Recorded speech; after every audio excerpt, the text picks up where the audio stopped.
కొనుగోలుతో సహా మొత్తం కలిపితే 1,01,728 కోట్ల రూపాయలు ఖర్చు పెట్టిన రాష్ట్రం తెలంగాణ రాష్ట్రం. ధైర్యంగా పైసకు లెక్క చెప్తా రేపు అసెంబ్లీలో.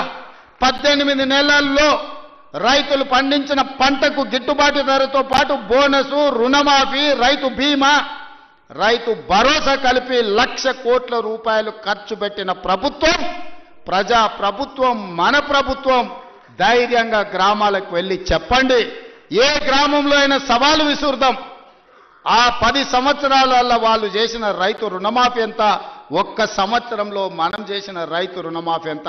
దానికి రైతు భరోసా పథకం ద్వారా ఈనాడు ప్రారంభించి 9 రోజులు తిరిగే లోపల దాదాపుగా 9,000 కోట్ల రూపాయలు 1,49,00,000 ఎకరాలకు 70,11,984 మంది రైతులకు రైతు భరోసా పథకం కింద నగదు బదిలీ చేయడానికి ఈరోజు ఇక్కడికి వచ్చిన మిత్రులారా. ఇన్ని